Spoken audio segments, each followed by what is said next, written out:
नमस्कार दोस्तों, मैं हूं जिग्नेश परमार और आप सबका स्वागत करता हूं मेरे इस चैनल निवेश ज्ञान में। तो दोस्तों, आज इस वीडियो में हम बात करने वाला है कोटक एएमसी के द्वारा लॉन्च किए गए अपने नए NFO Kotak ESG opportunity fund के बारे में। इस महत्वपूर्ण जानकारी को अच्छे से समझने के लिए आपको इस वीडियो को अंत तक देखना बेहद जरूरी है। अगर आपको ये वीडियो पसंद आए तो इसे लाइक करें, कमेंट करें, शेयर करें और अगर अभी तक आपने इस चैनल को सब्सक्राइब नहीं किया है तो जल्द से जल्द सब्सक्राइब कर लें ताकि ऐसी और भी जानकारी आप तक पहुंच सके। तो ये शुरू करते हैं Kotak ESG opportunity fund NFO के बारे में। दोस्तों, ये एक ओपन एंडेड इक्विटी स्कीम है जो कि ईएसजी थीम को फॉलो करेगी, यानी कि environmental, social and governance theme को फॉलो करेगी। तो सबसे पहले हमें ईएसजी थीम के बारे में जानना चाहिए कि क्या है ईएसजी का कॉन्सेप्ट। दोस्तों, ईएसजी का कॉन्सेप्ट फोकस करता है कि किसी भी कंपनी ने किस तरह से पैसे बनाए, ना कि कितने पैसे बनाए।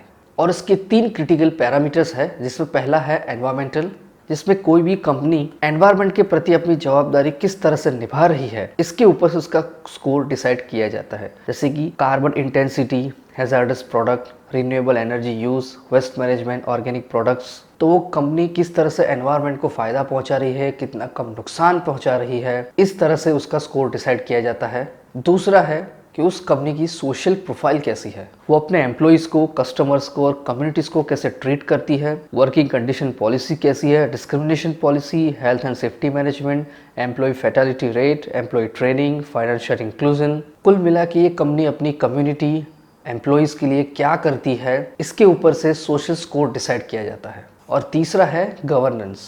तो इसका मतलब है क्या ये कंपनी अपने जो मैनेजमेंट है वो ठीक से कर रही है कि नहीं, उस कंपनी की विसल ब्लोअर पॉलिसी कैसी है, minority protection, board gender diversity, bribery and corruption policy, responsible investment policy. तो इन तीनों पैरामीटर्स के ऊपर से किसी भी कंपनी का ईएसजी स्कोर डिसाइड होता है और उस स्कोर के हिसाब से उसके अंदर इन्वेस्टमेंट किया जाता है। भारत में ईएसजी का इंडेक्स है निफ्टी 100 ईएसजी इंडेक्स, और ये जो कोटक ईएसजी अपॉर्चुनिटी फंड है इसी इंडेक्स को फॉलो करने वाला है। दोस्तों, ये तो बात हो गई ईएसजी इंडेक्स और इसके पैरामीटर्स कॉन्सेप्ट के बारे में। लेकिन अब हमें ये देखना है कि ये जो ईएसजी कॉन्सेप्ट है वो हमारे इन्वेस्टर के इन्वेस्टमेंट में वैल्यू एडिशन कैसे करता है। तो यहाँ पर मैं आपको 2 ग्राफ के जरिए ये आपको समझाने की कोशिश करता हूँ। इसमें सबसे पहला ग्राफ है इंडेक्स परफॉर्मेंस कंपैरिजन, जिसके अंदर निफ्टी 50 और निफ्टी 100 ईएसजी इंडेक्स की कंपैरिजन की गई है। तो अब इस ग्राफ को आप थोड़ा ध्यान से देखिए। दोस्तों, यहाँ पर 2012 से लेके 2019 तक के निफ्टी 50 और निफ्टी 100 ईएसजी इंडेक्स के रिटर्न्स आपको दिखा है। यहाँ पर जो ब्लू लाइन है वो निफ्टी 50 के रिटर्न्स दिखाती है और जो ग्रीन लाइन है वो निफ्टी 100 ईएसजी इंडेक्स का रिटर्न दिखाती है। जैसे कि 2012 में निफ्टी 50 का रिटर्न था करीब 29.43% और निफ्टी 100 ईएसजी का था 35.51। इस तरह से 2013 में 8.07 और 10.91। इसी तरह यहाँ पर 2012 से लेकर 2019 तक के रिटर्न दिखाया है। इसमें 2020 का नहीं है क्योंकि 2020 अभी तक खत्म नहीं हुआ है। तो दोस्तों, इस ग्राफ के डेटा को देखकर हमें दोनों ही इंडेक्स के परफॉर्मेंस का पता चलता है। तो इस तरह से हमें ये भी जानकारी मिलती है कि किस तरह से जो ईएसजी कॉन्सेप्ट है वो इन्वेस्टर के इन्वेस्टमेंट में किस तरह से वैल्यू एडिशन करता है। एक और ग्राफ से आपको जानकारी देना चाहूँगा।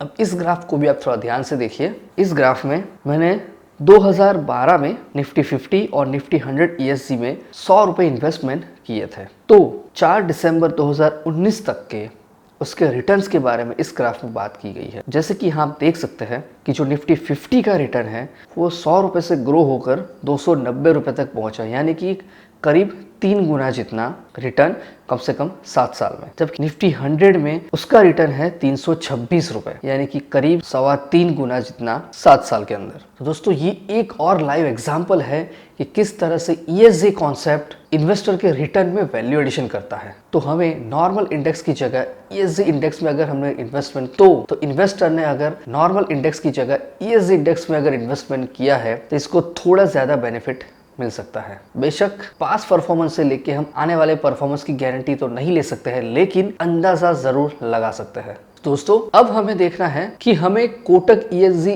अपॉर्चुनिटी फंड में इन्वेस्टमेंट क्यों करना चाहिए। तो उसके लिए 5 रीजंस है। उसमें सबसे पहला रीजन है कि कोटक भारत की पहली ऐसी एसेट मैनेजमेंट कंपनी है जिसने यूएन की प्री पॉलिसी को साइन किया है, जिसका मतलब है प्रिंसिपल फॉर रिस्पॉन्सिबल इन्वेस्टमेंट। इसका सिंपल मतलब ये है कि कोटक एएमसी एक ट्रूली ईएसजी कंपनी के अंदर ही इन्वेस्टमेंट करेगा।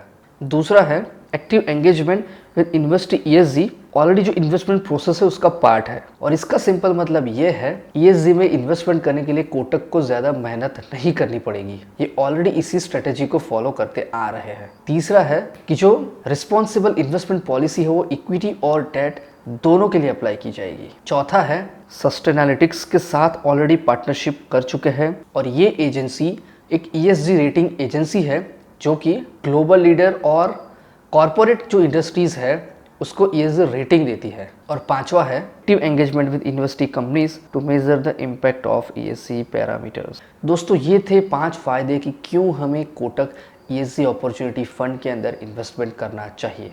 दोस्तों अब हमें देखना है कोटक ईएसजी अपॉर्चुनिटी फंड में फंड सिलेक्शन कैसे होने वाला है। सबसे पहले मैं आपको बता दूं कि इस स्कीम के अंदर 40 से 60 स्टॉक में ही इन्वेस्टमेंट होने वाला है। तो आइए देखते हैं इस स्कीम का फंड सिलेक्शन प्रोसेस। तो फिलहाल इस स्कीम के अंदर सिर्फ इंडियन इक्विटी में ही इन्वेस्टमेंट होने वाला है। फॉरेन इक्विटीज़ के लिए परमिशन लेके रखी है, लेकिन इसके अंदर इन्वेस्टमेंट होने का चांसेस बहुत कम है। शायद फ्यूचर में फॉरेन इक्विटीज़ में भी इन्वेस्टमेंट हो सकता है। तो दोस्तों भारत में जो लिस्टेड और ट्रेडेड इक्विटी स्टॉक्स है वो है 5004। दूसरे स्टेज में उसमें से फिल्टर किया जाएगा कि जो भी स्टॉक्स के मार्केट कैपिटलाइजेशन है वो 1500 करोड़ से ज़्यादा है, ऐसे स्टॉक को फिल्टर किए जाएंगे जिसकी संख्या है 516। तीसरे स्टेज में 516 में से करीब 350 स्टॉक को रिसर्च के लिए प्रोसेस किए जाएंगे। दोस्तों चौथे स्टेज में जो तीसरे स्टेज में से जो कंपनीज जो स्टॉक्स फिल्टर होकर आने वाले हैं उसकी ईएसजी पैरामीटर्स ईएसजी स्कोर को ध्यान में लिया जाएगा। और पांचवें और आखिरी स्टेज में उस ईएसजी स्टॉक में से करीब 40 से 60 स्टॉक फिल्टर करके सिलेक्ट किए जाएंगे इन्वेस्टमेंट के लिए। तो दोस्तों ये था इस स्कीम का स्टॉक सिलेक्शन प्रोसेस, जिसमें से 5004 स्टॉक्स में से करीब 40 से 60 स्टॉक सिलेक्ट होने वाला है। तो अब हमें देखना है इस स्कीम के फंड फीचर्स के बारे में। इस स्कीम का नाम है कोटक ईएसजी अपॉर्चुनिटीज फंड। इस स्कीम का प्रकार है open ended equity scheme following environment social and governance यानी कि ईएसजी थीम। इसका इन्वेस्टमेंट ऑब्जेक्टिव है कि ईएसजी थीम को फॉलो करके एक अच्छा सा कैपिटल एप्रिसिएशन जनरेट करना। बेंचमार्क है निफ्टी 100 ईएसजी इंडेक्स। इसके फंड मैनेजर है mister Harsh Upadhyay. Minimum amount for purchase redemption और स्विच के है इनिशियल परचेज नॉन एसआईपी के लिए 5000 रुपए इन मल्टीपल विथ 1 रुपीज और स्विच के लिए 0.001 रुपीज। एडिशनल परचेज है 1000 रुपए 1 रुपए के मल्टीपल्स में और मिनिमम रिडम्पशन साइज है 1000 रुपए या तो फिर 100 यूनिट्स। और ये दोनों ही इन्वेस्टमेंट और रिडम्पशन डायरेक्ट और रेगुलर दोनों प्लान के लिए एप्लीकेबल है। दोस्तों एक बात और है कि इसके जो फंड मैनेजर है वो मिस्टर हर्ष उपाध्याय है, जो कि इसके साथ में Kotak standard multi cap fund के भी फंड मैनेजर है, जो करीब 29,000 करोड़ के साथ भारत की सबसे बड़ी मल्टी कैप कैटेगरी की स्कीम है। अब हमें जानना है इसके लोड स्ट्रक्चर के बारे में। इसका एंट्री लोड एज यूजुअल नील है, एग्जिट लोड है 1% 1 साल के अंदर, यानी कि अगर आपने 1 साल से पहले रिडम्पशन या स्विच कुछ भी किया तो आपको 1% एग्जिट लोड एप्लीकेबल होगा और 1 साल के बाद कोई भी एग्जिट लोड नहीं है। इसके अंदर अवेलेबल प्लान्स है, डायरेक्ट प्लान और रेगुलर दोनों प्लान हैं। ऑप्शंस में है growth option, dividend pay out and dividend री इन्वेस्टमेंट। इतने प्रकार के ऑप्शन और प्लान में इस स्कीम के अंदर कोई भी इन्वेस्टर इन्वेस्टमेंट कर सकता है। मिनिमम एसआईपी अमाउंट है 1000 रुपए, पर साथ में एक कंडीशन और भी है, कम से कम 6 इंस्टॉलमेंट का इन्वेस्टमेंट करना पड़ेगा 1000 का।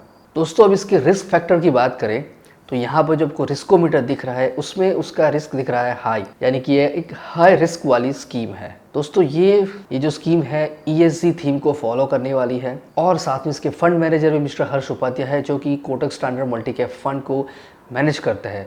मतलब कि हम इस स्कीम से भी काफ़ी अच्छे रिटर्न की उम्मीद लगा सकते हैं। तो दोस्तों ये थी जानकारी Kotak ESG opportunity fund NFO के बारे में। मैं आशा करता हूँ कि आपको ये जानकारी पसंद आई होगी, तो इसे लाइक करें, कमेंट करें, शेयर करें और अगर अभी तक आपने चैनल को सब्सक्राइब नहीं किया है तो जल्द से जल्द सब्सक्राइब कर लें। तो मैं जिग्नेश परमार अब आपसे विदा लेता हूँ। मिलते हैं अगले वीडियो में एक और महत्वपूर्ण जानकारी के साथ। जय हिंद, जय भारत।